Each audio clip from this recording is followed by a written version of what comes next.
네, 우리 예빈 랩런트가 그 마지막에 올려주셨던 우리 이제 포럼 중에서 그 두 가지 이제 질문이 나왔어요.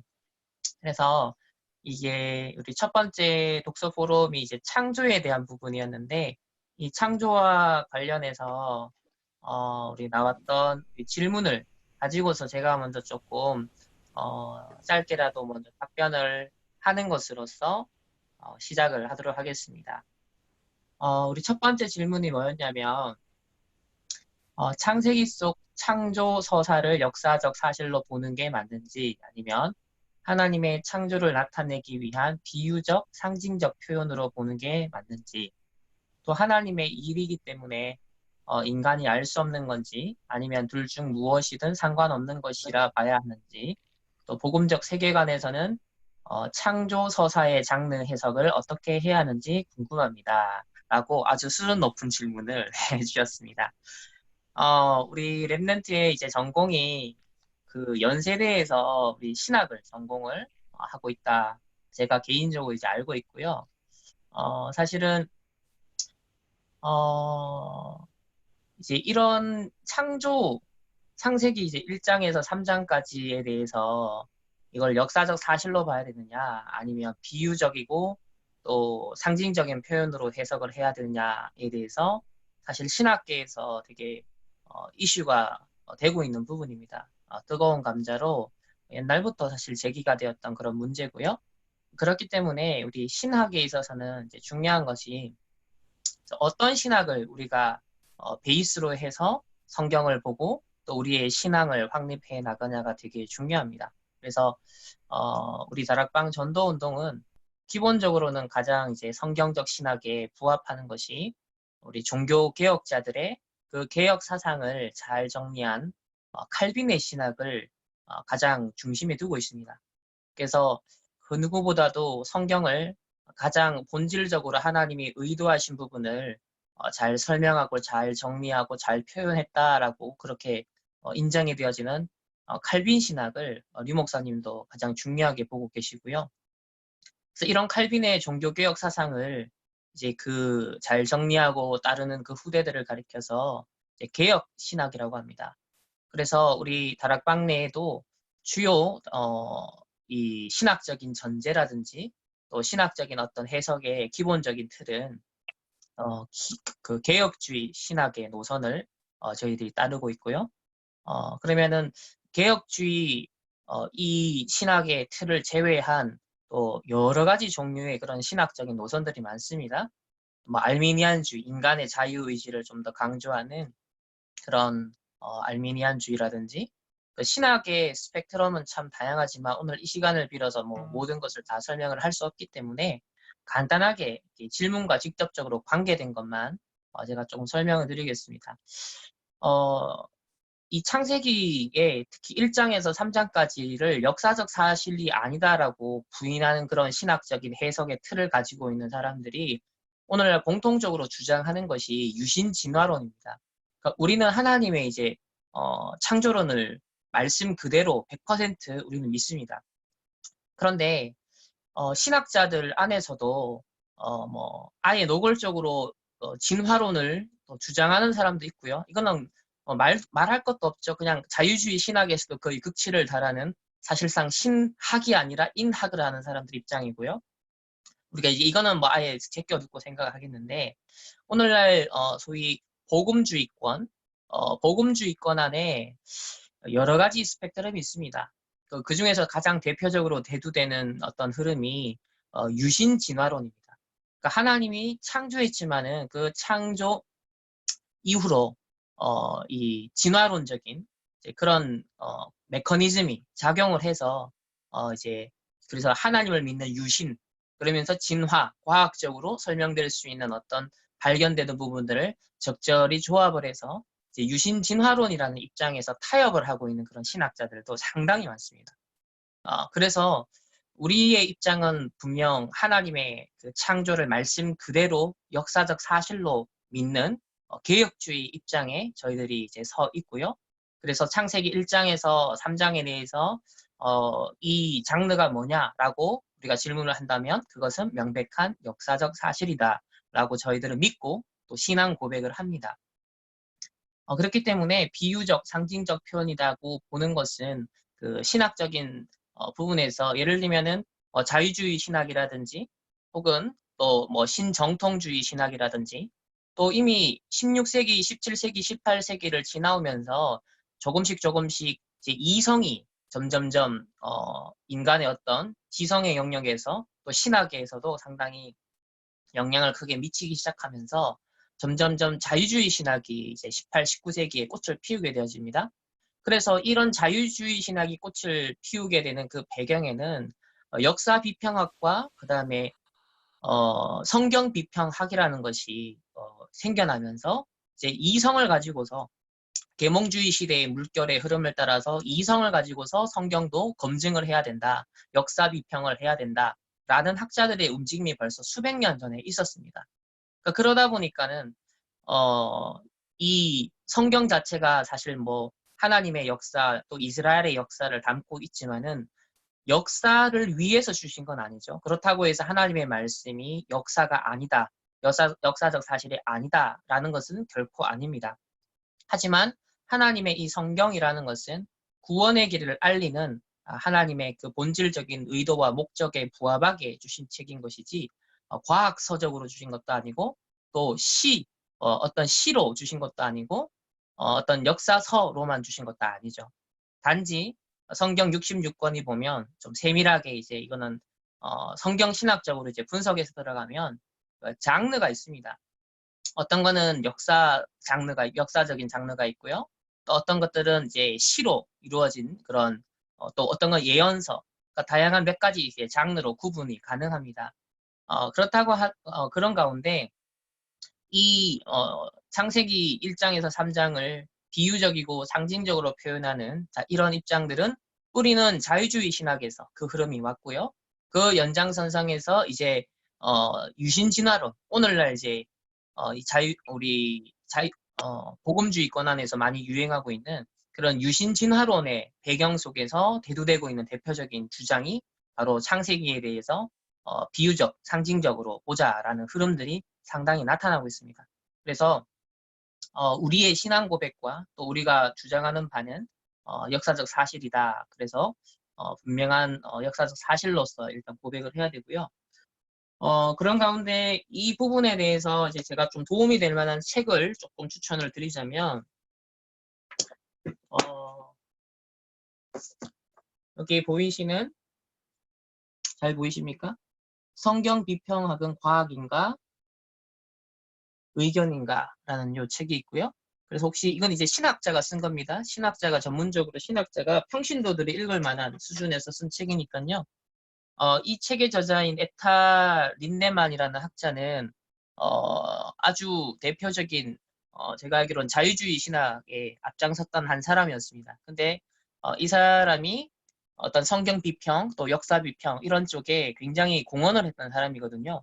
근데 이 사람이 진짜 인격적인 하나님을 예수 그리스도를 믿고 영접하면서 자신의 실제로 예수 그리스도를 인격적으로 만나지도 못했고 믿지 않고 그냥 신학을 이성적으로만 했던 자신을 이제 발견합니다. 그러면서 진정으로 회개하면서 선교사님이 되시거든요. 그런 가운데 이 역사 비평학과 성경 비평학이 이성을 무기로 하여서 얼마만큼 성경을 신뢰하지 못하도록 하나님의 말씀을 가감하게 만들고 있는 그대로 사실로서 믿지 못하게 만든 그런 죄악을 범했는가에 대해서 자기 신앙을 함께 고백하면서 다시 역으로 이제 다시 서술을 하는 거예요. 얼마나 이게 허구적인 것인가, 성경 비평학이란 것이. 왜냐하면 많은 조작들도 있었거든요. 그리고 이제 첫 번째로 요 책도 같은 저자가 쓴 책입니다. 성경 비평학은 과학인가 조작인가. 요 책을 먼저 보시고요. 그 다음에 두 번째로 과학인가 의견인가 요 책을 참고하시면은 그 계몽주의 시대의 그 전후의 맥락 속에서 지금까지 어떻게 성경에 대해서 온전히 하나님의 말씀을 역사적 사실로서 그것을 부정해 오는 흐름들을 이제 역으로 추적을 할 수 있습니다. 그러니까 그 분야에 있었던 이제 증인으로서 역으로 쓴 거니까요. 상당히 이제 그 권위가 있고 또 아주 쉽게 잘 풀어졌었으니까 혹시 신학적으로도 더 깊이 관심을 가지고 싶으신 분이 있으시다면 요 두 가지 책을 여러분 추천을 해드리겠습니다. 그리고 그 이제 창조와 관련해서 이제 유신 진화론에 대해서 이제 반박하는 우리 개혁주의 신학 입장에서 유신 진화론과 그다음에 진화론의 어떤 허구성을 이제 반박하는 책이에요. 이 책은 공동 저자가 한 명은 신학자고 한 명은 과학자입니다. 그래서 한쪽에서만 기술하는 것이 아니라 아주 균형 잡힌 관점에서 성경적 창조론이 답이다라고 아주 개혁주의 신학에 충실한 입장에서 그리고 성경적인 본질적인 그런 어떤 내용에 아주 충실하게 그렇게 답을 하고 있습니다. 그래서 이런 책들도 여러분들 개인적으로 참고를 하시면 좋겠고, 또 기회가 되면 뭐 이런 책들을 사실 우리가 독서 포럼을 하면 시간이 너무 길어지거든요. 뭐 이런 책들이 조금 거의 한 230페이지 정도가 되는데, 또 신학적인 서술이다 보니까 내용들이 뭐 그렇게 술술 읽히지 않을 수도 있습니다. 우리가 지금 독서 포럼을 하고 있는 세계관은 삶이다라는 건 아시다시피 해봤지만은 굉장히 읽기가 쉽죠.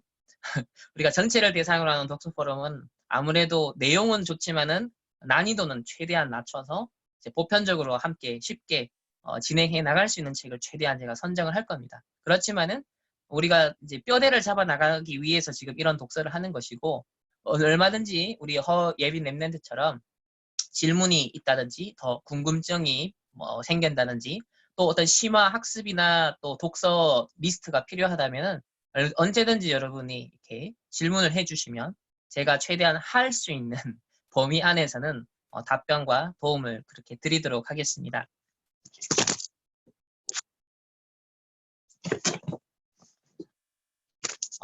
그리고 잠시만요.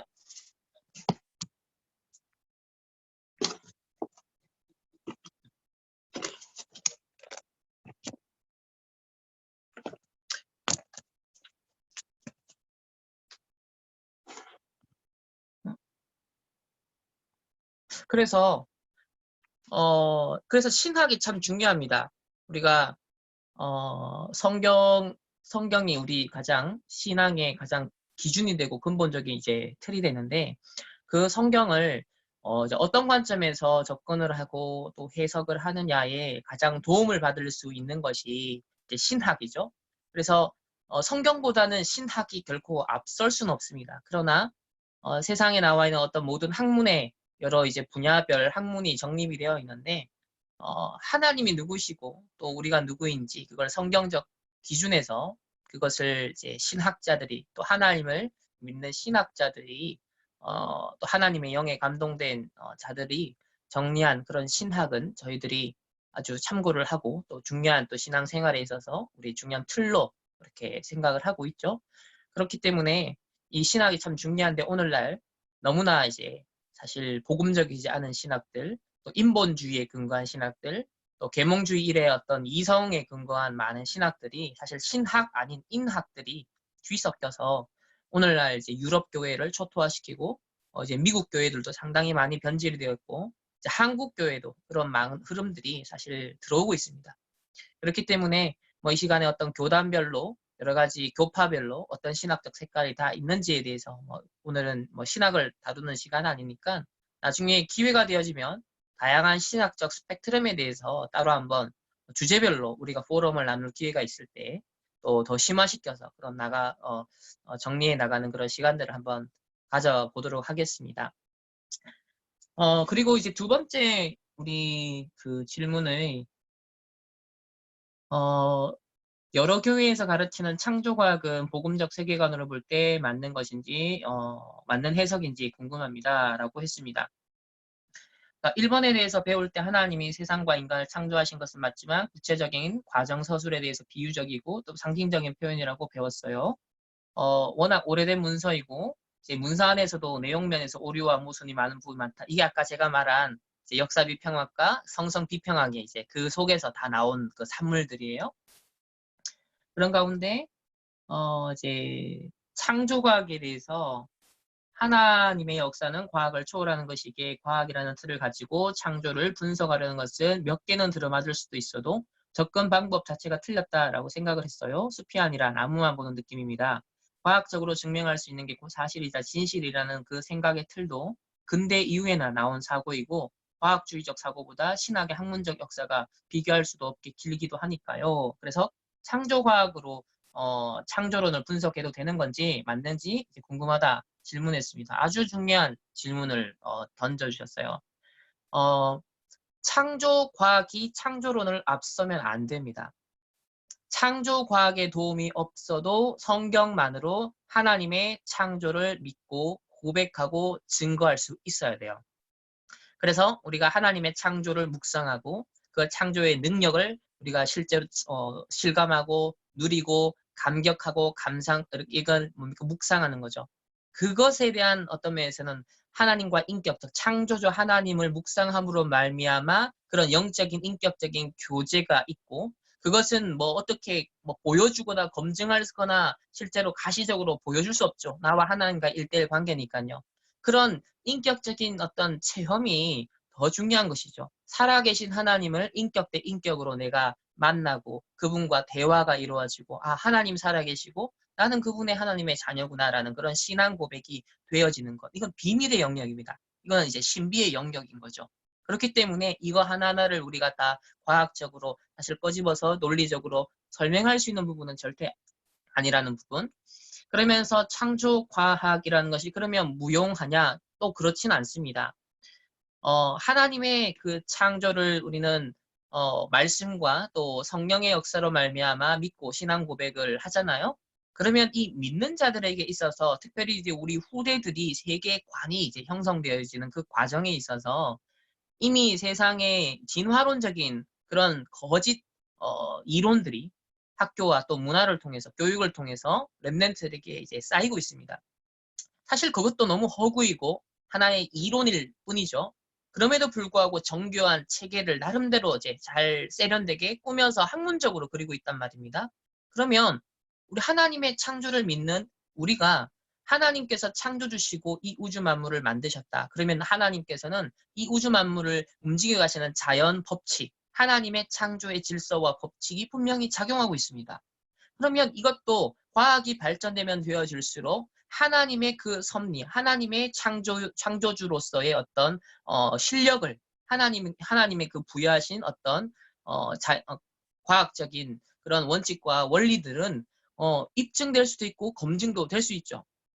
그렇기 때문에 그걸 통해서 하나님을 믿는 건 아니지만 하나님을 믿는 자들 입장에서는 과학이 발전하는 만큼 우리가 설명할 수 있고 또 활용도 할 수 있고 서술할 수 있는 그런 면에서는 이 창조 과학이라는 것이 또 유용한 면도 있다. 그러나 항상 우선순위는 창조 신학, 창조에 대한 신앙, 성경을 기준으로 한 것이 우선이고 그 다음에 믿는 우리 랩런트들이나 후대들의 세계관을 성경적으로 우리가 형성하는 데 있어서 하나님의 말씀이 우선 들어가면서 학교에서 워낙 이상한 것들이 들어가고 있기 때문에 그것에 대한 것을 독소를 좀 제거해주는 측면에서 보조적인 장치로서 창조 과학의 또 지식과 또 그런 자료들을 활용하는 것은 긍정적이다라고 생각합니다.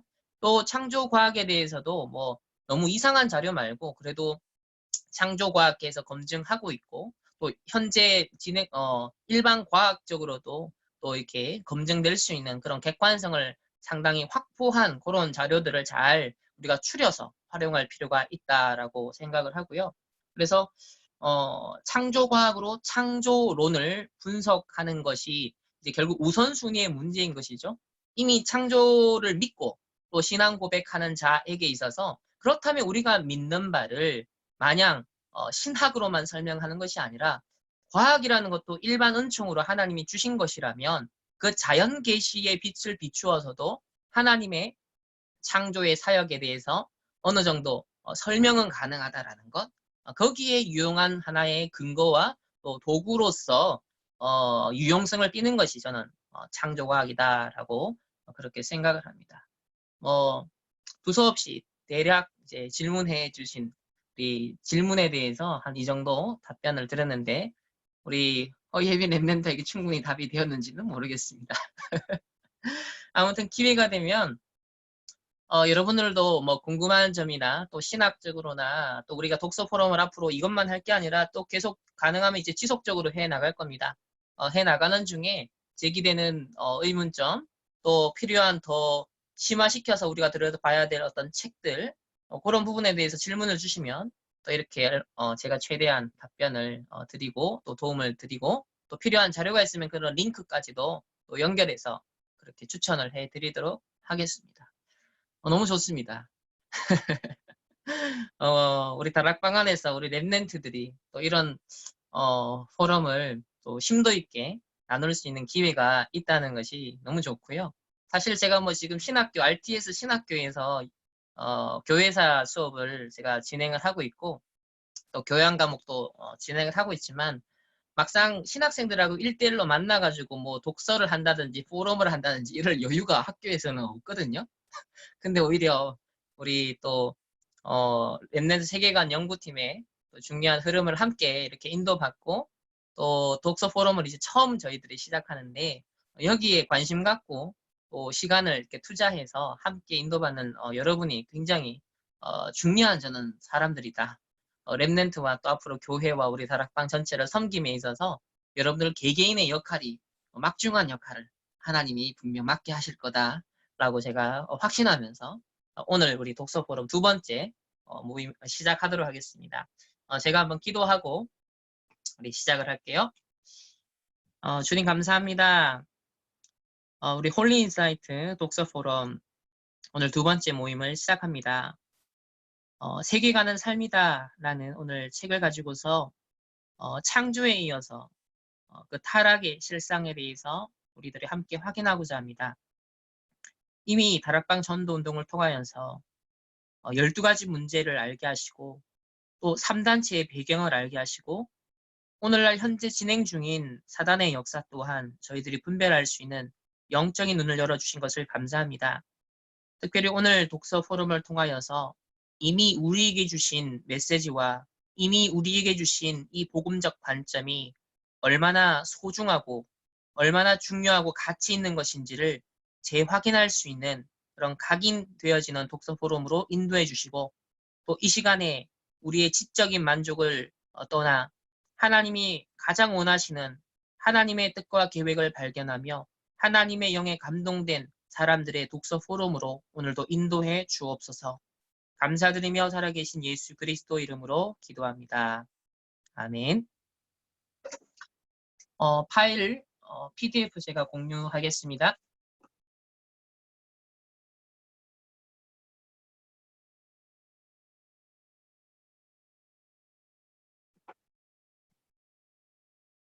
혹시 페이지가 몇 페이지인가요?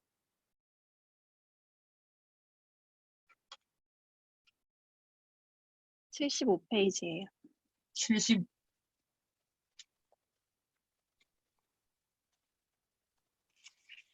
네. 75페이지입니다. 이제 2부 들어가는데요. 자, 타락 우상을 만드는 공장.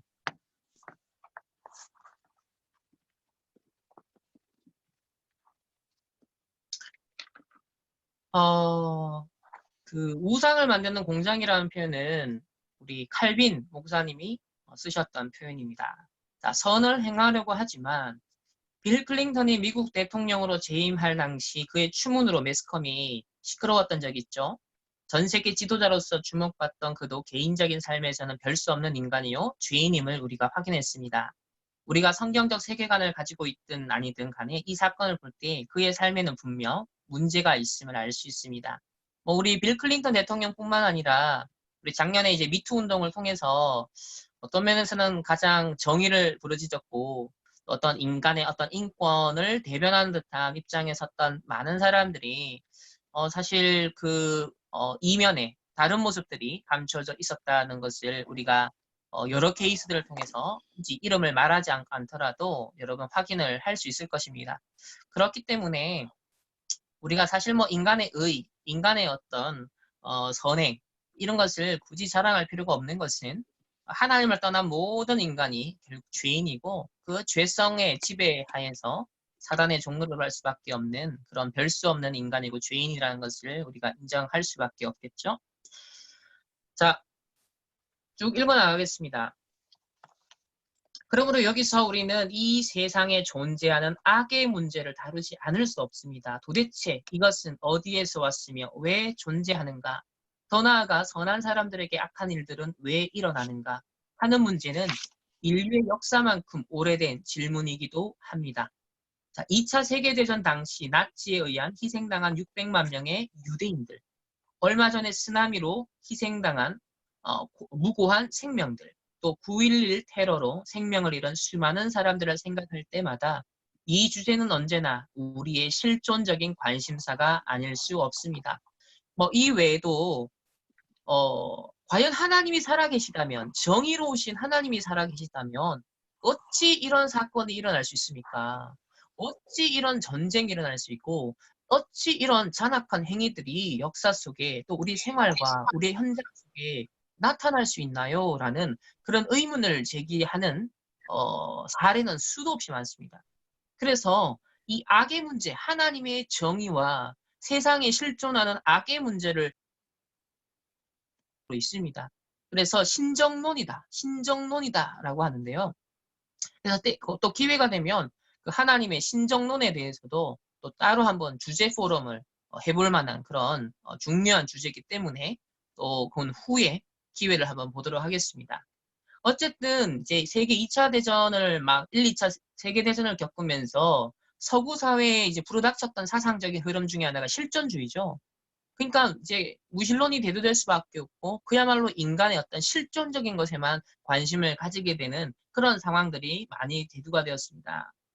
자, 솔직히 들여다보면 이제 외부적으로 일어나는 악의 문제뿐만 아니라 우리 인간의 이제 내면을 봐도요. 끊임없이 악한 정욕이 꿈틀거립니다. 보디발의 아내로부터 유혹을 받았던 청년 요셉이나 바세바의 유혹에 넘어간 성군 다윗에게도 죄의 문제는 예외가 아니었죠. 자, 선을 행하려고 하지만 원하는 그것을 행치 않고 원하지 않는 악을 행하는 바울 사도의 탄식을 우리 로마서 7장에서 생생히 읽을 수 있습니다. 욥과 같이 선하게 살려는 사람에게도 사정없이 닥쳐오는 불행들을 보며 악의 문제는 우리 모두의 문제라는 것을 보게 됩니다. 그러므로 악의 문제는 이 세계를 이해하고 바라보는 가장 중요한 이슈입니다. 그러므로 이 문제에 대한 성경적 관점을 타락과 구속이라는 개념으로 설명해 보고자 합니다. 인류의 타락과 그 형량, 그리고 그 결과 구속의 필요성에 대해 성경 말씀을 토대로 함께 생각해 봅시다. 인간은 원래 하나님의 형상대로 지음받은 고귀한 존재였지만 타락하고 범죄하고 타락함으로 죄인이 되었고 따라서 모든 인간은 전적으로 부패하여 스스로는 도저히 구원할 수 없는 죄인이 되었습니다.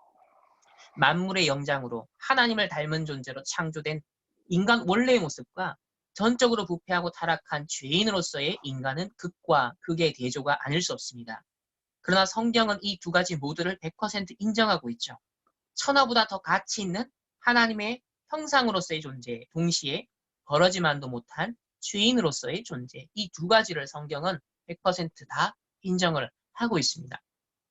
그래서 창세기 3장은 하나님의 형상으로 창조된 인류의 시조 아담과 하와가 어떻게 해서 타락하게 되었는가를 잘 설명해 줍니다. 우리 다락방만큼 창세기 3장을 강조하고 이걸 정말 깊이 또 확인하는 그런 단체가 또 드문데요. 우리 오늘 책을 통해서 한번 확인해 봅시다. 타락이라고 하는 말의 뜻은 문자 그대로 높은 데서 떨어졌다라는 의미입니다. 인간이 본래의 존귀한 위치에서 죄를 범한 죄인의 상태로 그 가치가 저하되었고 그 원래의 의로움을 상실하여 빨리 안 넘어가네요. 화면 전환이 되었습니까? 네, 되었네요. 자, 더 이상 하나님의 영광을 드러내지도 못하고 하나님의 형상으로서의 만물을 올바르도 다스리지도 못하는 비참한 죄인이 되었죠.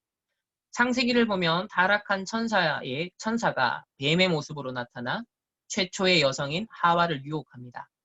하와는 선악과를 따먹지 말라고 말씀하신 하나님의 음성을 직접 듣지 못했고 남편 아담을 통해 간접적으로 들었습니다. 그러기에 사탄은 아담 대신 하와에게 접근하여 하나님의 명령의 진정성과 확실성에 의심을 제기하면서 달콤하게 유혹합니다. 자, 이런 면에서 우리가 하나님의 말씀을 귀 기울이고 집중한다는 거, 언약으로 잡고 있다는 것이 굉장히 중요해요. 사단이 언제 우리를 파고들고 언제 틈을 보냐면 하나님의 말씀이 선명하지 않을 때, 하나님의 내게 주신 말씀을 희미하게 우리가 잡고 있을 때 언제든지 사단은 공격해 들어옵니다. 사실 예수님에 대해서도 이제 공격해 들어올 때 시험할 때 예수님이 물리치신 방법은 뭐였습니까? 하나님의 말씀이었습니다. 자, 이렇게 유혹합니다. 하나님이 정말로 너희에게 동산 안에 있는 모든 나무의 열매를 먹지 말라고 말씀하셨느냐? 사실 이 뱀이 질문한 것은요. 확대 해석해서 왜곡시켜서 질문한 거죠. 하나님은 동산나무 모든 것을 먹도록 하시고 선악을 알게 하는 중앙에 있는 그 나무만 먹지 말라고 하셨지. 이 사단은 그걸 뒤집어가지고 모든 나무를 먹지 말라고 하시냐라고 확대 해석하고 왜곡해서 질문을 던집니다. 그러자 언약이 희미했던 말씀이 선명하지 않았던 하와는 뱀에게 아래와 같이 대답하면서 하나님의 말씀을 가감하고 자신의 생각을 임의로 덧붙이게 됩니다. 그러니까 이걸 보면요. 우리가 이번 주 주신 강단의 말씀을 그걸 잘 정리하고 그가 나의 세계관으로 잘 정리해서 인도를 받으면 내 생각, 내 기준, 내 감정, 내 의지가 그렇게 중요하지 않습니다. 하나님의 말씀이 나의 지정의를 사로잡고 하나님의 영의 말씀에 내가 감동이 되어버리면 사실은 이중적인, 삼중적인 사고방식이나 삶이나 행동이 필요치 않습니다. 그런데요, 하나님 주신 언약이 명확하지 않은 만큼 우리는 뭡니까? 그 말씀을 가감하고 내 생각을, 내 기준을, 세상의 세계관을 사실 임의로 덧붙이게 되는 그런 우리 우를 범하게 되어지죠. 그래서 그 첫 번째 샘플이 바로 우리 하와에게서 확인을 할 수 있게 되어집니다. 자, 넘어가서 79페이지 보겠습니다. 두 번째 줄에 보면 사탄의 본질인 하나님과 같이 되고자 하는 교만한 마음을 하와에게 심어주자 그녀는 그러한 세계관으로 다시 그 선악과를 보게 됩니다. 이거 보세요. 되게 중요합니다. 사탄의 본질인 하나님과 같이 되고자 하는 교만한 마음을 하와에게 네가 하나님처럼 될 수 있다라는 동기를 딱 심어주자 그러한 창세기 3장의 세계관으로 다시 그 선악과를 보게 되어진다. 우리 랩런트들이 먼저 말씀으로 저와 여러분 또한 복음으로 세계관이 세팅되지 않으면 사단이 주는 것으로 12가지 문제로 또 3단체가 만든 너무나 매력적이고 세련되고 오늘날 인권 하면서 자, 그런 틀린 세계관을 더 씌워버리니까 그것으로 다시 선악과를 보게 만들고 세상을 보게 만들고 교회를 보게 만들고 심지어는 아까 말한 자유주의 신학이라는 그 틀을 세계관으로 사실 더 씌워버리니까요. 하나님의 말씀마저도 가감하고 부정하게 되어지는 사실 그런 죄를 범하게 되어지죠. 여기서 우리는 세계관이 하나의 안경과 같은 역할을 하는 것을 봅니다. 하나님의 말씀이라는 올바른 안경을 쓰고 선악과를 보았을 때 그것은 결코 먹어서는 안 될 열매였지만 그와는 반대로 교만한 마음, 인본주의적 세계관이라는 잘못된 색안경을 쓰고 선악과를 보았을 때는 달랐습니다. 먹음직하고 보암직하고 지혜롭게 할 만큼 탐스럽기도 한 나무로 보였죠. 오늘날 이 창세기 3장으로 높아져 있는 그런 인권을 주장하면서 세상의 많은 어떤 이념과 세계관이 다 먹음직하고 보암직하고 지혜롭게 할 만큼 뭔가 될 것만 같은 그게 뭔가 구원의 길이 될 것 같고 인간의 문제를 해결할 것만 같고 뭔가 정의를 실현할 것만 같은 그런 유혹의 목소리와 그런 어떤 매력이 사실 끊임없이 발산되고 있죠. 이처럼 바르지 못한 세계관은 사물을 왜곡해서 잘못 인식하게 만들고 그 결과 잘못된 행동을 낳게 함을 볼 수 있습니다. 그래서 우리가 지난 시간에 확인했던 하나님의 그 창조의 놀라운 그 섭리와 창조의 어떤 질서가 깨어지고 왜곡되어질 수밖에 없는 오늘날 우리의 현실은 결국 무엇을 반증해 줍니까? 바르지 못한 세계관. 하나님을 대적하여 높아진 이 사단이 심은 세계관을 가지고서 모든 것을 왜곡하고 잘못 인식하게 만드는 그 결과, 잘못된 행동과 잘못된 결과가 오늘날 이 지구상에 지금 쏟아지고 있는 시대를 살아갑니다. 결국 하와는 선악과를 따먹게 되었고 아담에게도 주자 하나님의 말씀을 잊고 함께 죄를 짓죠. 아담과 하와 이렇게 선악과를 범한 것은 궁극적으로 인간이 하나님을 창조주로 인정하지 않고 피조물 본연의 위치를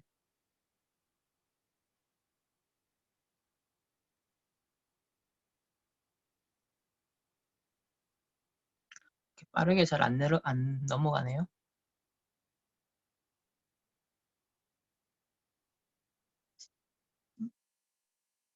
혹시 화면이 너, 넘어갔나요, 제대로? 넘어갔습니다.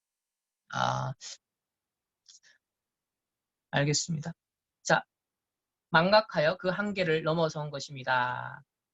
다음 문단 보겠습니다. 인류의 시조를 타락하게 만든 이 세 가지 유혹은 사도 요한이 요한일서 2장 16절에서 이 세상의 모든 것이 육체의 욕망과 눈의 욕망과 세상 살림에 대한 자랑이라고 지적한 것과 일치합니다. 동일한 시험이 예수님이 공생애를 시작하시면서 그 전에 광야에서 40일간 금식할 때 사단이 동일한 시험을 했습니다. 그래서 이 돌들에게 빵이 되라 말해보라. 그리고 여기에서 내려 보아라. 그리고 매우 높은 산으로 가서 세상의 나라 그 영광을 보여주면서 나에게 엎드려 경배하고 절해라. 그럼 모든 것을 주겠다라는 이런 유혹을 했었죠. 그래서 말씀으로 다 물리치셨습니다. 자, 아담과 하와는 이 유혹에 넘어가 범죄에 타락함으로 그 후손으로 태어난 모든 인류가 함께 이 원죄 가운데 죄인이 되었죠. 반면에 제2 아담으로 오신 예수님께서는 이 시험들을 모두 온전히 극복하시고 나아가 죄의 권세를 십자가의 죽음과 부활로 깨뜨리시고 승리하심으로 우리가 다시 주님 안에서 의인이 된 것입니다. 죄를 범한 인간 그들은 먼저 눈이 밝아졌다라고 창세기 3장 7절은 말합니다. 그러니까 세계관이 달라진 것이죠. 사실상 이 말의 뜻은 바로 하나님 말씀 중심의 세계관이 아니라 죄로 오염된 사단이 심은 세계관을 가지게 되었다는 것이죠. 이 오염된 세계관은 오히려 자신들의 수치를 깨닫게 했고 그 수치를 가리기 위해서 무화과 나뭇잎 치마를 만들었습니다. 그러나 그 임시방편은 얼마 있지 않아 말라버리고 맙니다. 여기서 제가 상당히 작년에 많이 묵상을 하고 찾아냈던 부분들이 세상의 참 모습이 이와 같다라는 것을 많이 보았습니다. 결국은 하나님 주인 된 것을 놓쳐버리고 하나님의 왕대심, 하나님의 통치를 잃어버리니까 내가 주인 되고 그 모든 결핍, 그 모든 부족, 그 부끄러움, 그런 뭔가 수치를 발견하면서 그 부족을 채우기 위해서 인간은 끊임없이 열등감, 상처, 자존감, 환경, 나는 이런 게 부족해. 자, 이런 문제의식 속에서 포장하고 꾸미고 무엇인가를 합리화할 수밖에 없고 스펙을 갖추려고 하고 무엇인가 그죠? 다른 것으로 채울 수밖에 없구나. 이게 무화과 나뭇잎 치마라는 최초의 창세기 3장 1에 만들어진 이게 문화인 거예요. 그래서 내가 주인된 창세기 3장이라는 내가 주인된 그 세계관이 적용돼서 첫 번째로 나온 문화적인 산물이 뭐다? 무화과 나뭇잎 치마로 자신을 가리는 거였습니다. 오늘날 세상의 패턴도 이와 같다는 것이죠. 그러나 문제는 이 임시방편은요. 금방 말라서 없어져요. 그래서 사람들이 끊임없이 다른 것을 탐합니다. 다른 것을 욕망하죠. 금방 질려버립니다. 그래서 제가 군대에 있을 때요. 2년 2개월 동안 불신자들과 동고동락하면서 늘 들었던 얘기가 있습니다. 그게 뭐였냐면 심심해. 끊임없이 심심하다라는 말이요. 계속 흘러나오더라고요. 상병이 되고 병장이 되면 될수록 시간이 많아지고 여유가 있어져요. 심심해. 뭐 할 거 없냐? 끊임없이 인간, 심심한 존재구나. 외로운 존재구나. 부족과 결핍을 본질적으로 직면할 수밖에 없는 실존적인 존재구나라는 것. 그게 원인이 바로 창세기 3장. 그러면서 동산에 거니시는 여호와 하나님의 음성을 듣자 그 낯을 피하여 동산나무 사이에 숨습니다. 범죄의 결과 하나님과 인간의 교제가 단절과 왜곡 또는 변형된 것을 분명히 보게 됩니다. 또한 그럼에도 불구하고 여기서 끝까지 포기하지 않으시고 죄인을 찾으시는 하나님의 사랑과 그 사랑에 온전히 응답할 수 없는 부패한 죄인의 모습을 동시에 보게 되어집니다. 그러니까 하나님을 떠나니까요, 인간은 첫 번째 수치를 발견하고 부끄러워서 자기를 가리게 되었고요. 또 하나는 무서워서 두려워서 뭐요? 숨는다는 거예요. 어딘가에 피한다는 거예요. 이게 오늘날 세상을 해석하고 우리 불신자들의 현장을 우리가 하나님 주인 되지 않는 모든 현장에서 우리가 목격하는 바로 타락의 실상이라는 것이죠. 심지어 우리가 렘넌트라 할지라도 구원받은 하나님의 백성이다 할지라도 하나님의 말씀이 주인 되지 아니하고 내가 주인 되어질 때 우리는 끊임없이 무화과 나뭇잎 치마로 우리를 포장할 수밖에 없죠. 우리가 뭐 다락방 안에 포럼 문화가 많이 이렇게 지금 뿌리 내려가고 있지만 진정한 포럼 어떤 면에서는 참 하기 힘든 부분은 우리는 서로가 어떤 면에서 사람을 의식할 수밖에 없고 또 각자가 갖고 있는 어떤 죄성도 있고요. 끊임없이 우리는 어떤 자존심도 있고요. 그러다 보니까 이런 무화과 나뭇잎 치마로 가리는 그런 수준의 포럼을 참 할 때가 많은 것 같습니다. 어쨌든 지금 오늘날의 이 세계관과 문화의 흐름이 바로 이러한 데 뿌리를 두고 있다는 것을 여러분들이 좀 관찰하고 통찰을 해보시면 아마 많은 다양성 속에 이런 또 타락의 실상에서도 통일성을 여러분들이 좀 확인하실 수 있을 겁니다. 자, 넘어가겠습니다. 그러나 구절에 보면 하나님께서는 계속 잃어버린 양을 찾는 목자의 심정으로 네가 어디 있느냐. 그때 아담은 두렵고 떨리는 마음으로 하나님께서 동산을 거니시는 소리가 제게 들렸습니다. 저는 벗은 몸인 것이 두려워 숨었습니다. 하나님께서 그 먹지 말라고 한 열매를 먹었는지 물으시자 아담은 자신의 죄를 정직하게 고백하기보다는 하나님께서 주신 여자가 내게 주어서 먹게 되었다라고 말합니다. 그것은 범죄의 책임을 하와의 잘못으로 궁극적으로는 하나님께 돌려버리는 더 큰 죄를 짓게 되어지죠. 하와도 마찬가지로 자신의 책임을 뱀에게 전가시켜버립니다. 자신의 행동에 대해 책임지는 인격체로 창조함을 받았으나 이제 범죄하고 타락한 인간은 그 죄를 정당화하고 그 책임을 하나님과 사탄에게 또 다른 타인에게 그것을 전가하여서 더 큰 죄를 범하게 되는 것을 보게 되어지죠. 그래서요, 저는 끊임없이 오늘날 세상에서도 그러잖아요. 국가가 문제야, 구조가 문제야, 자본주의자들이 문제야, 또 뭡니까? 또 자본주의가 문제야, 뭐 신자유주의가 문제야. 자, 여러 가지 끊임없이 사람에게서 불평과 불만과 어떤 면에서 정당한 항의를 하는 그것도 보면 패턴이 똑같죠. 끊임없이 원인을 딴 데서 찾습니다. 책임을 딴 데서 찾아요. 다시 말하면 내가 죄인이구나. 내가 잘못했구나. 내가 부족해서 그렇구나. 내가 헌신하지 않았기 때문에 그렇구나라고 우리는 진솔하게 솔직하게 고백하는 사람이 아무도 없다는 거예요.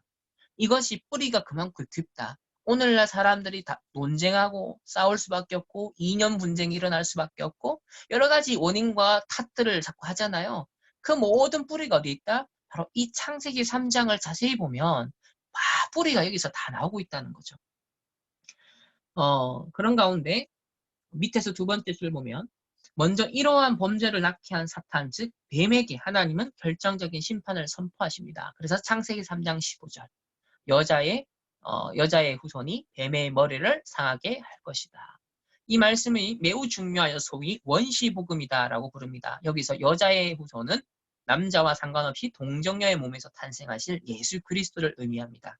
예수님과 사탄 간에 도저히 화합할 수 없는 대립관계가 설정되고 결국 예수께서 십자가에 죽으시고 부활하셔서 그 죄와 사망의 권세를 깨뜨리심으로 사탄을 향해 궁극적인 심판을 선포하시고 그의 재림으로 심판이 완성됨을 의미하는 것입니다. 뱀이 발꿈치를 상하게 할 것이다. 예수님의 고난을 상징하죠. 우리가 이 부분에 대해서는 이미 창세기 3장, 6장, 11장 모든 문제 해결하신 예수 그리스도 왕 제사장 선지자에 대한 우리 다락방 메시지가요. 끊임없이 강조되고 있고 끊임없이 함께 선포가 되고 있다는 것. 이것이 너무나 우리가 신학적으로도 성경적으로도 너무나 올바른 중요한 대열 속에 우리 이 전도단체가 있다는 것을 재확인할 수 있죠. 그러나 하나님께서는 이와 동시에 죄를 범한 인간에게도 책임이 있음을 상기시킵니다. 여자에게는 잉태의 고통과 남편을 섬기는 수고를 부과하게 되고 아담에게는 그로 인하여 땅이 저주를 받아 종신토록 수고하여야 그 소산을 먹게 될 것을 말씀하십니다. 이전에는 에덴 동산에 여기저기 풍성하게 맺혀있던 열매들을 이제 수고하지 않고도 먹을 수 있었지만은 죄의 어, 죄의 영향으로 온 피조기가 변형되고 오염되어 저주를 받아 땅은 가시덤불과 엉겅퀴를 내게 되었다는 것이죠. 여기서 우리는 죄의 우주적인 영향을 봅니다. 인류의 대표였던 아담과 하와의 타락은 단순히 그들만의 타락이 아니라 모든 인류, 모든 자연 피조물계의 타락을 의미했습니다. 그래서 그들이 다스려야 할 피조계에도 그 영향이 미치게 된 거죠. 죄는 아담과 하와 개인뿐 아니라 그 이후에 인간 사회, 가정, 정치, 그다음에 정치 구조, 국가, 경제, 과학, 만능주의 모든 영역에서 마치 기생충처럼 붙어서 하나님의 창조 세계를 변질시키고 부패하게 됩니다. 우리가 그 실상을 오늘날 정치 현장에서 지금 보고 있습니다. 끊임없이 대립되는 이념 현장에서 우리가 보고 있고요. 그렇기 때문에 이 불신자들이나 특별히 구조만 바뀌면 된다라는 사람들의 문제점은 뭐냐면 한 개개인의 인간이 실존적으로 죄인이다 라는 것을 인정하고 그것을 피해간다는 것이 문제입니다. 그렇기 때문에 구조적인 진정한 변화를 일으키기 위해서는 죄인인 인간이 예수 그리스도의 복음으로 의인이 되지 않고서는 개인의 소수 변화 없이는 전체의 변화가 없는 것처럼 구조의 변화도 있을 수가 없습니다. 그렇기 때문에 흔히 뭐 막시즘이라든지 또 진보적인 사상에서는 특별히 인간에 대한 낙권론을 기반을 하고 유물론 또 무신론 이런 것들을 주장하면서 뭔가 이렇게만 하면 되겠지라고 굉장히 유토피아를 쉽게 낙관하지만 인간의 죄성을 간과해버린 이 하나님 떠난 문제의 실상이 비참함이 얼마나 극적인 것인지에 대해서 모르는 그렇기 때문에 또 하나의 그들이 주장하는 그 유토피아적인 낙관론적인 이론조차도 결국은 뭡니까? 틀린 구원의 길을 제시하는 그래서 스스로를 또 가리고자 하고 핑계대는 하나의 무화과 나뭇잎 치마의 새로운 버전일 뿐이라는 것, 또 다른 버전일 뿐이라는 것. 그것이 세상에 하나님을 대적하여 높아진 모든 학문과 사상과 이론을 분별하는 아주 근본적인 틀이 된다는 것이죠. 그래서 죄는 이렇게 엄청난 결과를 낳습니다. 사망이 왕노릇하게 되었다라고 했습니다. 죄의 대가는 사망입니다. 정령 죽으리라. 타락한 인간들의 마음에 죄의식이 생겼고 그 범죄에 따른 심판이 철회되었으며 낙원에서 결국 추방되어 심리적, 영적, 신분적, 환경적 추락의 결과를 낳습니다. 인간의 타락이 본질적으로 육체와 영혼 그리고 그를 둘러싼 환경 전체를 파괴하는 전적인 타락임을 보여줍니다.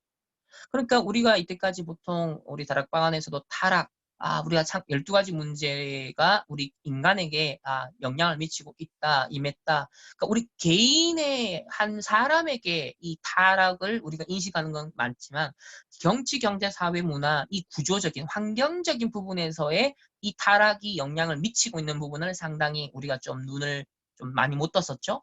그러니까 우리가 제1 RUTC, 제2, 그 다음에 제3, 제4 RUTC를 가지고 설명하자면 제1 RUTC는 이제 복음을 회복하는 겁니다. 한 개인이 예수 그리스도를 믿고 영접하여서 하나님의 자녀가 되고 이 복음을 개인이 회복하고 집중하는 거죠. 그래서 복음으로 나의 틀린 각인 뿌리 체질을 치유해 나가는 그거에 집중하는 겁니다. 그러면 회복된 이 하나님의 형상을 온전히 회복하는 한 개인이 이제 살아가는 환경이 있죠. 살아가는 구조가 있습니다. 살아가는 토대라는 게 있죠. 그래서 정치, 경제, 사회, 문화, 가정 모든 현장이 있단 말이죠. 그 현장이 지금 제2, 제3, 제4 RUTC 현장이에요. 그것이 전부 다 지금 황금어장이 사각지대가 되고 재앙지대가 되고 있고 전부 다 뭡니까? 3단체, 또 이념단체, 흑암내, 유린당하고 있고 전부 다 이제 부패해버리고 무너져 있는 죄의 어떤 면에서 종로로 사단의 종로로 타고 있는 그런 비참한 현장이거든요. 그래서 우리가 이 타락이라고 하였을 때 한 개인이 죄인으로서만의 타락으로 인식하는 것이 아니라 모든 전 영역의 전 분야의 모든 토대에 이 타락의 영향이 미치고 있구나라는 그것을 전제하면서 정치 현상을 봐야만 우리가 기존의 어떤 좌우 대립의 그 기본의 어떤 갈등 구조를 넘어서 근본적인 전도자의 관점에서 우리가 정치도 볼 수 있게 되는 것이죠. 그러면서 이러한 엄청난 심판을 선고받자 아담은 이제 조금 정신을 차린 것 같습니다.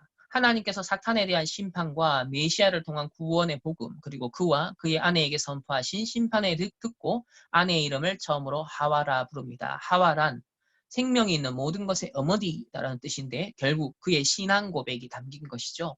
하와의 후손으로 오시는 예수 그리스도로 말미암아 그들이 죄에서 구속함을 얻게 될 것을 믿음의 눈으로 바라보면서 소망 가운데 남은 삶을 살았을 것입니다.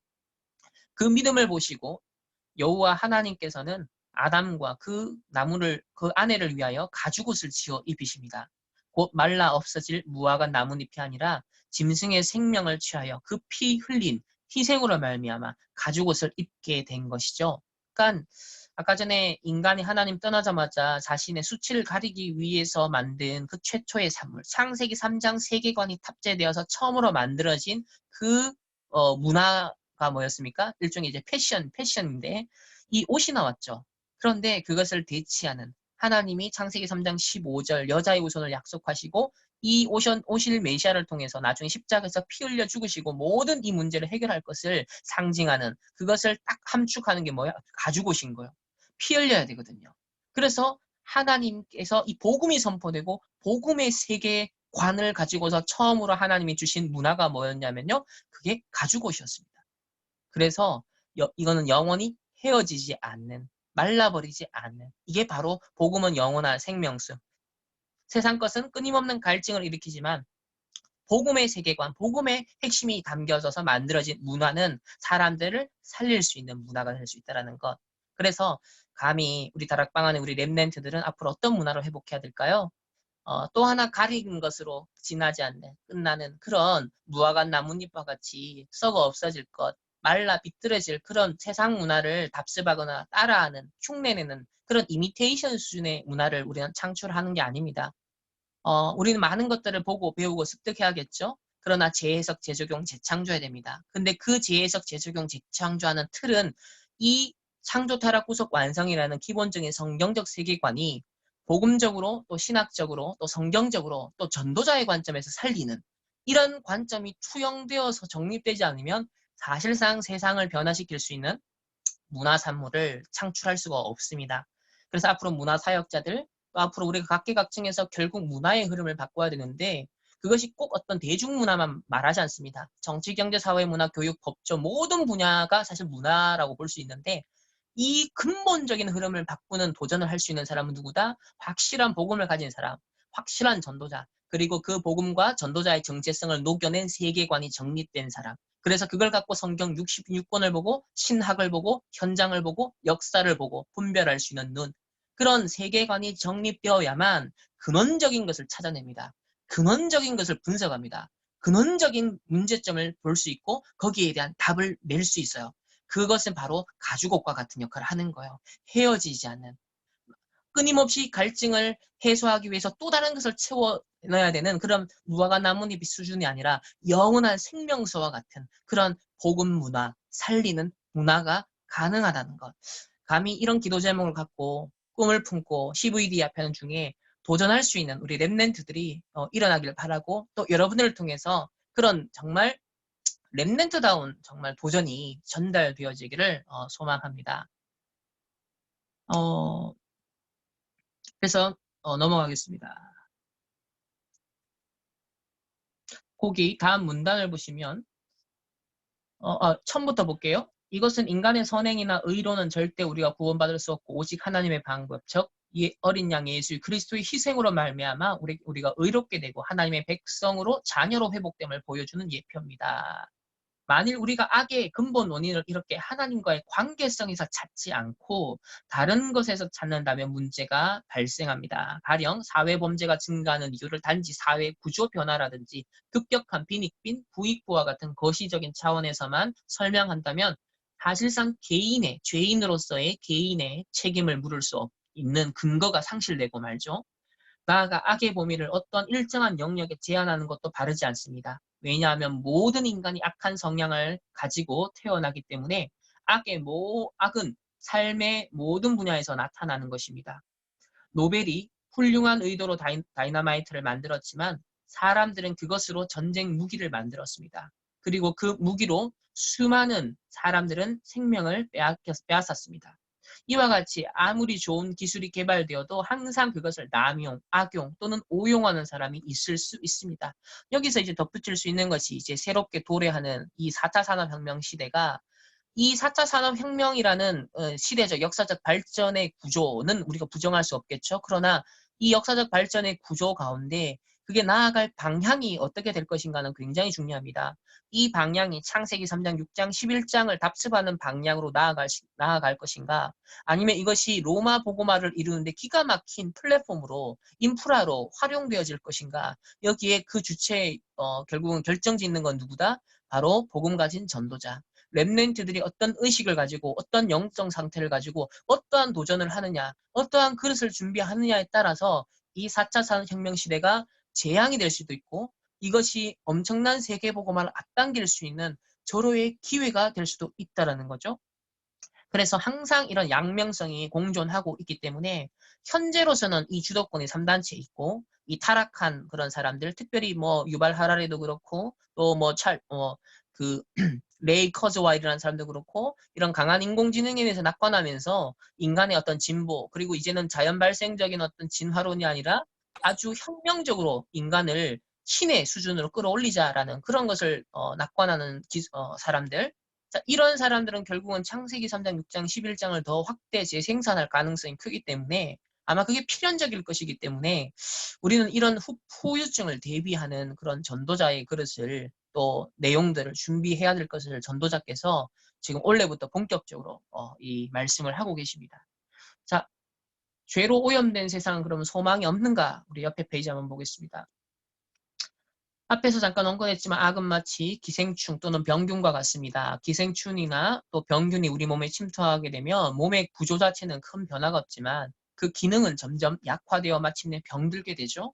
다른 말로 표현하면 컴퓨터에 바이러스가 들어오는 것과 같습니다. 바이러스가 침투해도 컴퓨터의 외형, 그 모습과 구조는 유지되지만 결국 소프트웨어가 제대로 작동하지 않게 되어 컴퓨터 본래의 역할을 수행하지 못하게 됩니다. 이처럼 죄가 창조 세계에 들어오면서 인간뿐 아니라 피조 세계 모든 영역을 부패시키고 타락시켰습니다. 현재 우리가 경험하는 현실 세계라고 할 수 있죠. 거기는 이제 넘어가서 우상을 만드는 공장을 한번 볼게요. 우상을 만드는 공장. 89페이지 봅시다. 죄가 이 세상에 들어오긴 했어도 하나님의 사랑 때문에 아름다운 창조 세계의 질서와 구조를 완전히 파괴시키지는 않았습니다.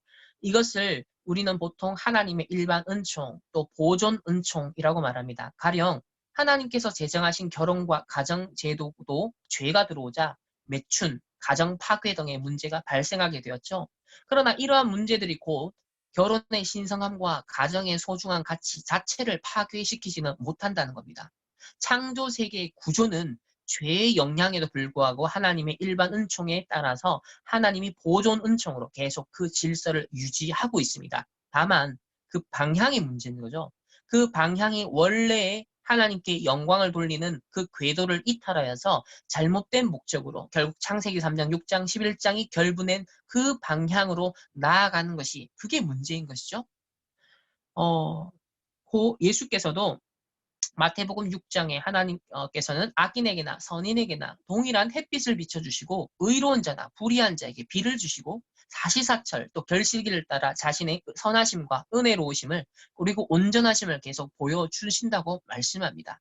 그렇지만 하나님께서는 타락한 인간들을 에덴 동산에서 내어 보내십니다. 생명나무를 먹고 영생하지 못하도록 쫓아보내시죠. 죄를 범한 인간은 하나님의 선물인 영생을 상실했고 스스로의 힘으로도 도저히 구원할 수 없는 상태에 처하게 되었음을 보여줍니다. 그러나 전적으로 타락하고 부패한 인간은 하나님을 하나님으로 인정하려 하기보다는 그것을 억누르고 그 대신 다른 우상들을 만들어 섬기기 시작했습니다. 그래서 사람들은 스스로 지혜가 있다고 주장하지만 실상은 어리석어서 썩지 않는 하나님의 영광을 썩을 사람이나 새나 네 발 달린 짐승이나 기어다니는 동물의 형상으로 바꾸어 놓았다. 그래서 인류 역사 지금 문명에 남은 것은 싹 다 우상만 남아있어요. 신전, 뭐 역사적 뭐 유물이라 그러면 싹 다 우상들만 남아있죠. 그래서 칼빈은 인간을 우상을 만드는 공장이다라고 매우 정확하게 아주 적절하게 표현을 했습니다. 하나의 우상으로는 결코 만족하지 않기 때문에 계속 대량 생산해내고 찍어내는 것처럼 우상을 만드는 공장과 같다. 그것이 우리 내면의 모습이고 인류의 문화가 나아가는 그런 방향이었던 거죠. 역사였던 거죠. 그래서 여기서 우리는 하나님께 주신 10계명 중 제1계명과 2계명의 의미를 다시금 짚어볼 필요가 있습니다. 첫 번째 계명은 여호와 하나님 앞에 다른 신을 두지 말라. 하나님을 온전히 하나님으로 알고 경외하라. 죄인된 우리의 삶은 이것과 정반대인 다른 신을 섬기는 삶임을 압니다. 대부분의 사람들이 하나님을 하나님으로 인정하려는 것을 억누르고 대신 그 자리에 돈이나 명예, 학위, 권력 등 다른 우상들로 대체시키는 삶을 살아갑니다. 그러니까 이게 원형이 뭐냐면 아까 하나님을 떠나 수치를 느끼고 부끄러움과 결핍을 느끼니까 무화과 나뭇잎 치마라는 걸 만들었잖아요. 그러니까 그것이 뭐예요? 우상인 거예요. 그런데 창세기 3장 15절이 선포되어지고 하나님이 이 가죽옷을 지어 입히신 것, 복음이에요. 그러니까 끊임없이 무화과 나뭇잎 치마로 자신을 가리듯이 인간은 뭡니까? 돈으로, 명예로, 학위로, 스펙으로, 권력으로 끊임없이 또 보이는 뭐 종교나 형상, 우상들로 이제는 이념 이런 것들로 끊임없이 우상으로 대체시키는 삶, 끊임없이 인류가 우상을 만드는 공장으로서 살아가고 있다는 거예요. 그런데 제2계명은 우상을 만들지 말라고 하십니다. 왜 세상에 있는 피조물에 아무 형상도 만들지 말라고 하셨을까요? 여기에 놀라운 비밀이 있습니다. 언뜻 보기에 이것은 1계명과 중복되는 것처럼 보입니다. 그러나 이것은 실상 이중적인 깊은 의미가 있습니다. 첫 번째는 우상을 만드는 일은 보이지 않는 영이신 창조주 하나님을 보이는 피조물로 바꾸어 버리고 제한하는 허망하고 미련한 일입니다. 둘째로 더 나아가서 이 세상 피조물의 형상을 만들어 하나님처럼 섬기며 경배하는 것은 진정한 하나님의 형상인 인간의 본질적인 위치마저도 상실해버리는 결과를 초래하기 때문입니다. 다시 말해 하나님께서는 제2계명을 통해서 우상의 형상을 만들 것이 아니라 우리가 바로 하나님의 형상임을 기억하도록 하신 거예요. 그래서 우리를 통해서 하나님의 형상대로 지음받은 우리를 통해서 하나님이 영광받기를 원하셨던 거예요. 그러나 다른 피조물, 동물로 우상을 만들고 그걸 우상을 만들어버리니까 하나님의 영광이 나타나지 않고 반영이 되지 않는 겁니다. 그러니까 저와 여러분이 얼마나 소중한 존재냐? 우리가 하나님의 형상으로 지음받은 우리를 통해서 하나님이 영광 받으시길 원하셨기 때문에 다른 형상, 우상을 만들지 말라고 하셨던 거예요. 따라서 우상을 만드는 것은 하나님의 지위뿐만 아니라 우리 인간의 참된 위치마저도 부정하고 왜곡하는 어리석음을 범하는 것입니다. 우리가 우상을 숭배하는 순간 우리는 더 이상 하나님의 형상이 아니라 형상들의 형상으로 전락하는 것을 알 수 있습니다. 그래서 저와 여러분이요, 하나님의 말씀, 강단의 말씀, 이 복음의 말씀을 따라간다는 건요, 그리스도가 주인 되는 거예요. 하나님의 형상을 온전히 회복하고 그 빛을 발하는 거예요. 그런데 이 말씀 놓치고 내 생각이 주인 되고 내 기준이 세상의 가치관, 세계관이 주인 되어 버리면 그것 자체가 뭐다? 결국 우상 만드는 행위와 같다는 겁니다. 자, 에덴 동산에서 쫓겨난 후 아담과 하와가 낳은 첫 아들 가인이 동생 아벨을 죽이는 무서운 살인 사건이 벌어집니다. 그리고 그 가인의 후예들은 점점 더 에덴의 동쪽으로 옮겨가면서 타락한 문화를 건설하다가 결국 그 최절정의 바벨탑을 건축하다가 결국 하나님께 심판을 받고 흩어짐을 당하죠. 바로 이것이 하나님을 떠난 인간의 삶의 방향입니다. 그래서 감히 이 4차 산업시대에 명상을 하는 이런 사람들, 또 3단체의 어떤 사상과 그들이 갖고 있는 어떤 계획을 따라서 진행되어지는 앞으로의 4차 산업의 혁명의 이 시대적 흐름 또한 예외가 아닐 것을 우리는 미리 생각하면서 확실하게 이 시대에 정말 구속 사역을 감당할 수 있는 전도자로서 정말 네피림 시대에 하나님께서 어떤 문화를 주셨죠? 네피림 흑암 문화 가운데 육신의 문화 가운데 하나님은 건축술, 방주를 지을 수 있는 그 당시에 시대적 구원의 메시지를 담고 있는 건축술 문화를 주신 거예요. 그래서 이 선박을 건조할 수 있는 문화를 주신 거예요. 그게 살리는 문화였거든요. 유일한 문화였거든요. 그것이 지금 앞으로 우리 시대에도 그게 어떠한 형태로든 방주와 같은 문화, 살리는 문화, 그런 구원의 정말 시스템이 우리에게 앞으로 정말 필요하다는 겁니다. 하지만 창세기 12장에 나오는 아브라함의 이야기는 그와 정반대의 사건을 보여줍니다. 하나님의 부르심을 따라 약속의 땅을 향해 머나먼 여정을 떠납니다. 그것은 가인의 후예들과는 사실상 정반대의 삶의 방향이었습니다. 삶이라는 동일한 구조이지만 그 방향은 우리가 하나님을 향하여 어떠한 반응을 하는가에 따라 전혀 달라질 수 있습니다. 우리가 지난 시간에 창조에 대해서 할 때 하나님의 그 문화 명령, 하나님의 말씀에 우리가 순종하느냐, 불순종하느냐. 결국 우리의 인간의 존재는 어떤 존재다? 하나님의 말씀에 응답하는 존재다. 그리고 하나님의 그 말씀에 우리가 어떻게 반응하고 어떻게 응답하느냐, 이게 가장 중요하다라고 얘기를 했거든요.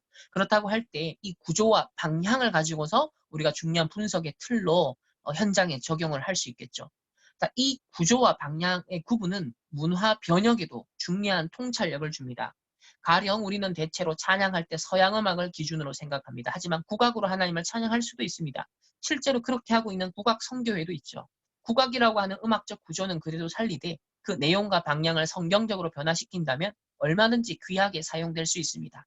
교회당 건축도 마찬가지입니다. 서양식 건축만이 아니라 기능을 잘 살리면서 한옥 내지는 동양적인 건물도 치를 수 있습니다. 우리에게 주어진 것을 올바른 방향으로 사용하면 모두 의미 있게 활용될 수 있습니다. 그것은 결국 우리 인간에게 달려 있다는 것이죠. 그러니까 중요한 것이 하나님의 형상을 회복한, 또 복음을 누리고 복음 각인 뿌리 체질 가지고 이 복음적 세계관을 가지고 영적 서밋, 기능 서밋, 문화 서밋으로 일어난 그 렘넌트가 일어나느냐가 굉장히 중요한 거예요. 그래서 이 세상에 틀린 왜곡된 12가지 문제의 방향으로 치달아가는 이 세상의 구조를요, 우리가 진정으로 어떤 면에서는 갱신하고 개혁하고 어떤 면 하나님이 더 원하시는 방향으로 우리가 바꿔나갈 수 있다는 것이죠. 자, 뒤틀린 세상, 깨어진 세계. 결론적으로 성경적인 인간관은 어쩌면 매우 양면적이다 할 수 있습니다. 인간은 하나님의 형상을 따라 창조된 만물의 영장이지만 동시에 전적으로 부패한 죄인입니다. 무한한 가치와 또 존엄성을 가진 인간인 동시에 가장 악한 존재라는 것이죠. 이 두 가지는 얼핏 상반된 면이지만 한 인간 속에 함께 공존한다라고 성경은 말합니다. 나아가 인간의 타락은 매우 극단적이고 피조계에까지 영향을 미치고 있습니다. 죄는 창조된 세계에 들어와 모든 영역에서 그 바이러스와 같은 영향을 미칩니다. 경험하는 세상은 뒤틀린 세상이요, 깨어진 세상입니다. 우리 다락방적으로 표현하면 뭡니까? 12가지 문제가 혼재되어 있는, 이 12가지 문제가 뒤틀려 있고 깨어져 있는 세상. 완전히 그냥 사단이 이 지역 배경하에 12가지 문제에 초토화되고 있는 3단체가 심부름하고 있는 그런 세상이라는 거죠. 하지만 동시에 우리는 하나님의 보존의 은총도 보았습니다. 더 나아가 아담과 하와가 타락한 직후에 메시아를 보내어 구원해 주시겠다, 가죽옷을 지어 입히심으로써 예수 그리스도의 희생을 통한 그 구속 사역을 미리 보여주셨죠. 아담과 하와가 하나님의 약속을 신뢰하게 되었습니다. 아담과 하와는 장차 의롭게 될 죄인이라고 말할 수 있습니다. 맨 밑에 줄에 인간이 처음 창조되었을 때 죄를 범할 가능성을 지닌 자유의식을 가진 인격체로 창조되었습니다. 하나님께서는 인간을 로봇이 아니라 자유로운 선택이 가능한, 하지만 그 선택에 대해서는 책임져야 하는 존재로 지으셨습니다. 그러나 그들이 범죄하고 타락한 이후에 모든 인간은 죄를 안 지을 수 없는 전적으로 부패한 죄인이 되었습니다.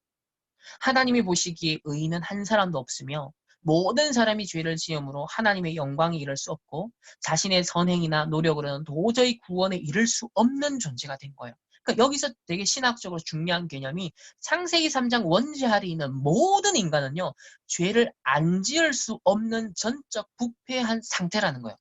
그러니까 아니, 저 사람은 정의로운데 의로운데 아니에요. 아무리 의로운 걸요, 인간 편에서 외쳐도 마치 그와 같은 비유를 드시죠. 아무리 착한 해적이도 해적선에서 내리지 않는 이상, 해적선을 타고 있는 이상, 더 악랄한 해적이라는 거예요. 오히려 더 착하면 착할수록 더 선장에게 순종을 할 것이고 두목에게 순종을 할 것이고, 착하면 착할수록 더 악한 일에 기여를 할 수밖에 없는 이런 역설이 운명이 바뀌지 않으면, 근본적인 신분이 바뀌지 않으면 자신의 인간의 그 선함이라는 것이 거짓 위선일 수밖에 없다는 것. 우리가 그걸 실증적으로 현장에서 계속 확인하고 있는 바입니다.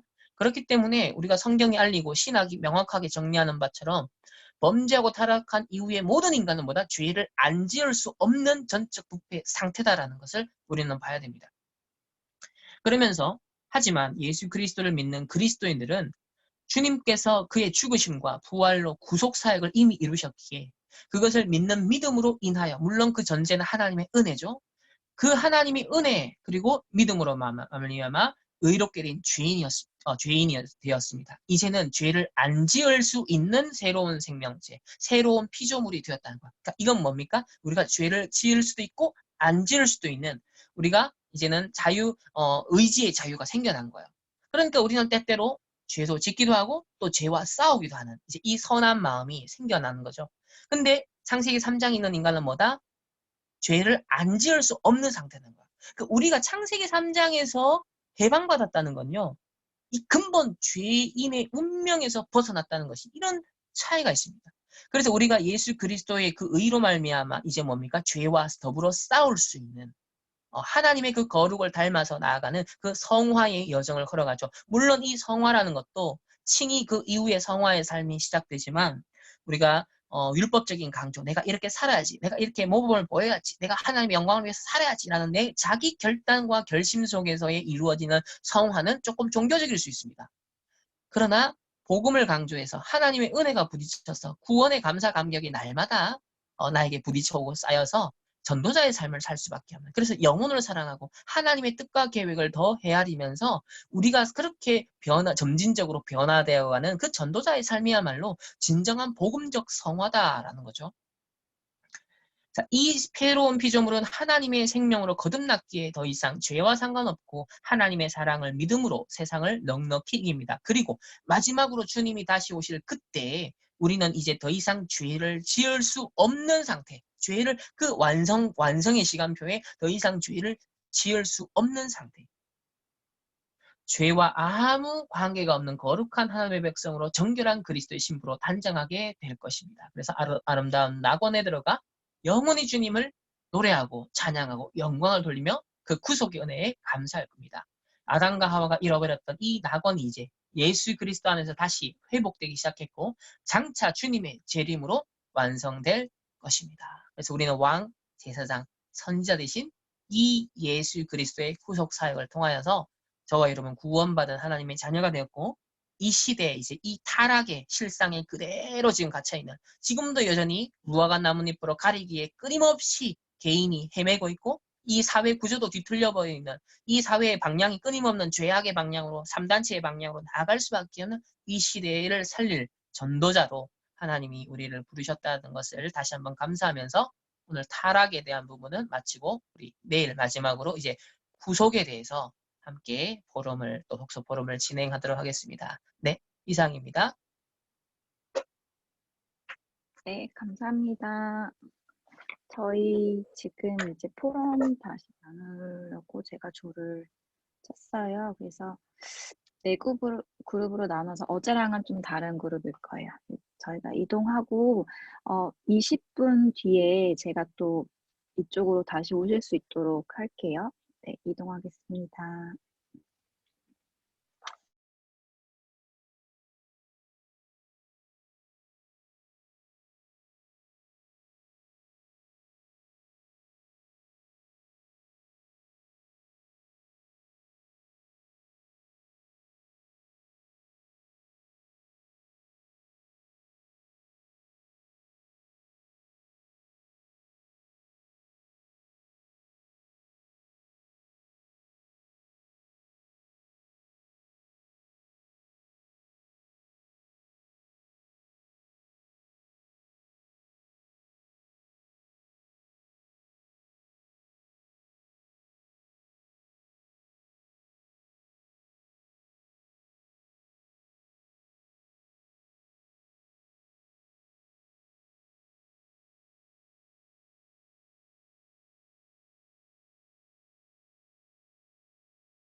네, 감사합니다.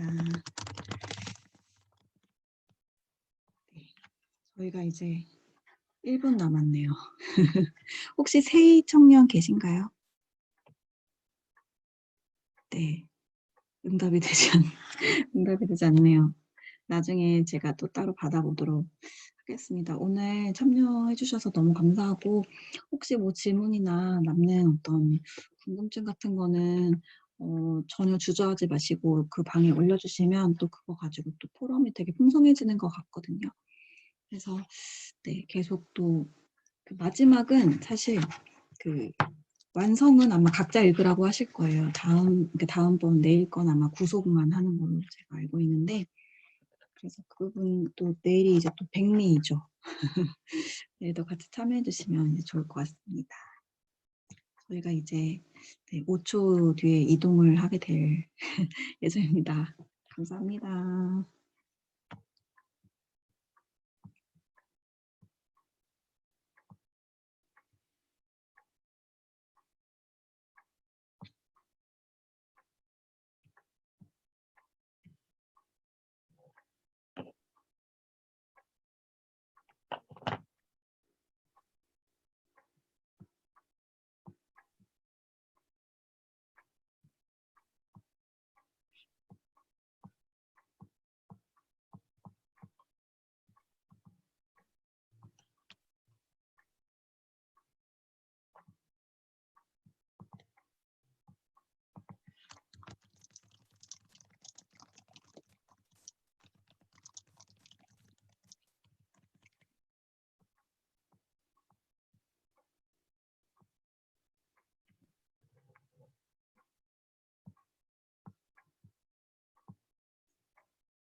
네, 안녕하세요. 안녕하세요. 다른 모든 분들의 포럼을 직접 다 라이브로 듣고 싶지만 또 너무 많은 관계로 그 녹취한 것을 가지고서 서로 공유하고 또 같이 은혜를 그래 나누는 시간을 가지면 좋을 것 같습니다. 이제 마무리하겠습니다. 우리 제일 길었던 창조를 이틀 전에 했습니다. 그 창조를 통해서 창조주 하나님이 얼마나 위대하시며 또 그 창조의 능력이 얼마나 참 영광스러운 것인지 그리고 그분에 의해서 창조된 저와 여러분이 얼마나 소중하고 또 존귀한 자인지를 저희들이 확인을 했습니다. 그래서 우리가 의외로 어, 나는 뭐 하나님 형상으로 창조됐고 하나님은 창조주야라는 이제 우리는 기독교인으로서의 상식선에서 창조를 그냥 기정사실화하고 또 전제하고 그 다음부터 신앙생활을 우리는 시작을 하거든요. 근데 우리의 신앙생활은 그 창조의 역사의 연속입니다. 그러니까 우리의 신앙이 예수 그리스도의 구속을 믿고 예수님을 믿고 자 이것만을 좁게 우리가 생각을 하는데 사실상 예수 그리스도의 그 구속 사역도 하나님께서 끊임없이 이뤄 나가시는 재창조의 역사의 그 역동적인 그래서 정적이지 아니하고 굉장히 다이나믹하게 하나님은 지금도 역사를 이뤄 나가십니다. 섭리하시고 간섭하시고 보혜사 성령으로 내주 인도 역사하신다 그랬거든요. 그래서 이 실제 구속사로서 일반 세속의 역사도 하나님이 구원을 이뤄 나가시는 그 성취를 위해서 그래서 원래 인간을 회복시키고 원래 하나님 의도하셨던 피조물의 그 하나님께 영광을 돌려드리기 위한 그 목적을 회복시키기 위해서 이 우주 만물을 지금도 움직여가고 계신단 말이죠. 그래서 창조를 그냥 기정사실화하고 그냥 그랬구나 창세기 1장에 2장에만 나타나는 그런 하나님의 어떤 피조물을 창조하셨던 그 행위로서만 우리가 지나가서는 절대 안 된다. 모든 우리가 정말 예수님이 다시 재림주로 오시는 그때까지 하나님의 창조의 능력이 지금도 나에게 임하고 있고 지금도 현장에 임하고 있고 전 우주와 만물과 문화를 간섭하시고 다스려 나가고 계신다라는 것. 그래서 오늘의 말씀과 기도와 전도라는 것은 그 창조주 되시는 하나님이 지금도 삼위일체로 역사하시는데 그분과 내가 연결 접속되는 시간인 거예요. 그 창조의 능력과 내가 연결 접속되어서 지금도 하나님은 영혼 구원을 하시고 지금도 뭡니까? 빛을 발하고 현장에 이 구원의 사역을 이루어 나가고 계신다라는 것. 이 창조주 하나님의 능력. 그래서 유 목사님도 초창기에 그 치유 사역을 하실 때 창세기를 가지고서 치유 사역을 많이 하셨습니다. 그래서 이 창세기를 통해서 창조주 하나님을 사실적으로 우리가 좀 만나고 묵상할 수 있는 그런 시간이 되었으면 좋겠고, 그래서 창조에 대한 어떤 신학적 성경적 이해를 저희들이 토대를 깔았다면 이런 바탕하에 우리가 조금 이제 창조 과학에서 접근하는 방식의 그런 어떤 자료나 그런 것들도 또 때때로 필요한 목적에 따라서 우리가 활용을 할 수 있다라는 것도 이제 부가적인 하나의 도구로서 생각을 하시면 되겠고요. 그리고 이제 오늘은 그 창조에 이어서 이 위대한 하나님의 창조의 역사가 왜곡되고 이 부패할 수밖에 없게 되어버린 잃어버리게 되었던 이 안타까운 타락, 비참한 타락에 대해서 오늘 함께 나누었습니다. 이 타락의 실상에 대해서는 우리 다락방에서 12가지 문제를 가지고서 이미 아주 세밀하게 전도자가 현장에서 확인하고 성경에서 확인한 것을 이 말씀을 통해 주셨어요. 그러면 어떤 면에서는 이 책에서도 이제 창조에 대해서 다루는 분량보다 이 타락의 분량이 상대적으로 좀 많이 적죠. 그러나 우리 다락방 멤버가 만약에 앞으로 이런 책을 쓴다고 했을 때는 이 타락의 실상을 아주 현장 스토리와 또 3단체까지 아울러서 굉장히 많은 사례들을 가지고 설명할 수 있겠죠. 어떻게 이 하나님 떠난 그 비참함이 정치, 경제, 사회, 문화 속에 녹아져 있는가.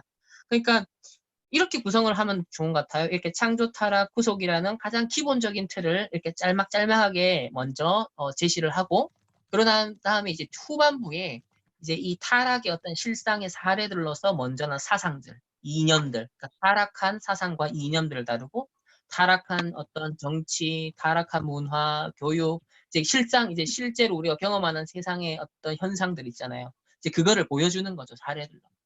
그래서 그 구속이라는 것이 결국은 전도자를 통해서 그걸 흐름을 바꾸는 것이 바로 구속 사역을, 예수 그리스도께서 구속 사역을 이제 오리지널한 걸 이루셨다면 구원받은 하나님의 형상을 회복한 저와 여러분을 통하여서 결국 현실 버전에서 우리가 뭡니까? 그 대리 통치자로서, 그러면서 왕 같은 제사장으로서 이 구속 사역을 감당해 나가는, 이게 이제 확대된 버전으로 나가는 거죠. 그래서 이 창조, 타락, 구속, 완성이라는 요 기본적인 신학적 성경적 틀을 딱 갖고 있으면서 이거를 더 이제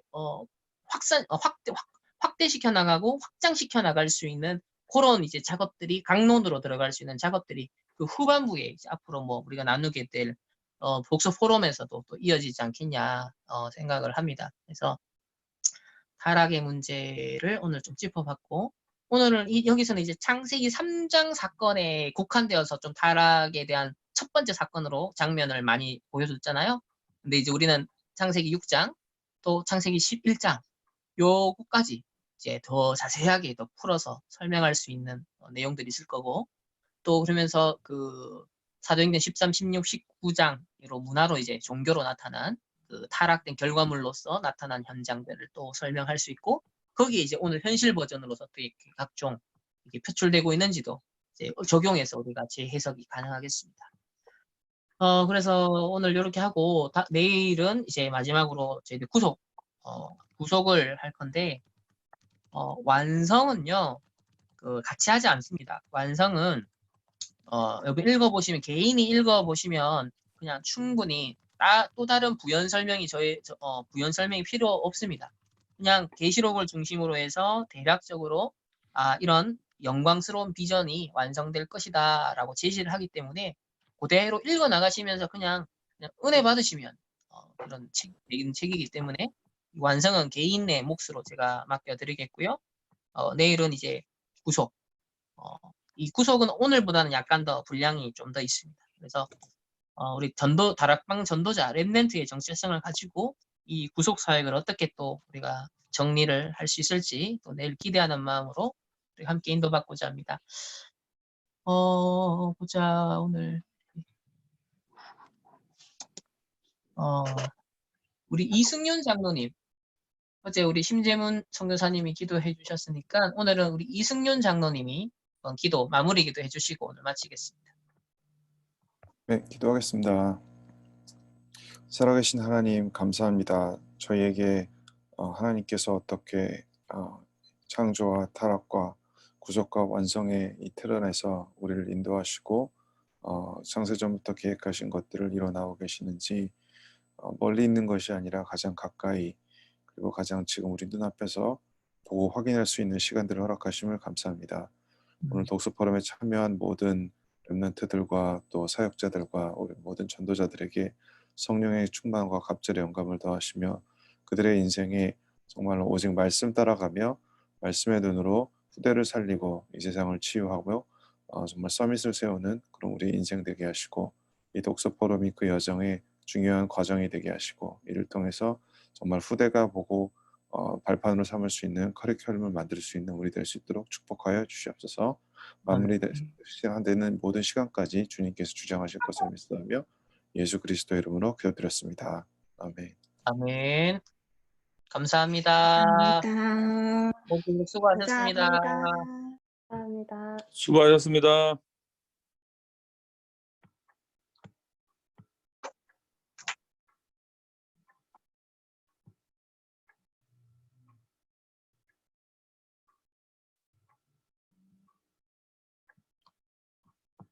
우리 임원들만 남아주세요. 클레언이 나가셨어. 제가 다시 부를게요.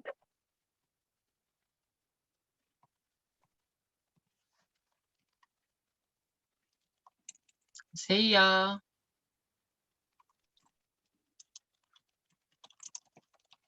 세이야. 이분이 아까 포럼 할 때부터 그 연락 두절이세요. 그래. 그러면 이제 오케이. 무슨 일이 있으신가 봐요. 반갑네.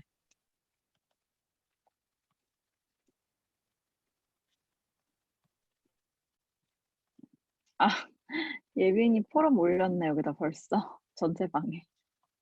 전체방에 벌써 올렸어? 네. 내 카톡 우리 그룹에서 한 거야 그거. 그러니까 삭제하고 바로 다시 보내실 건가?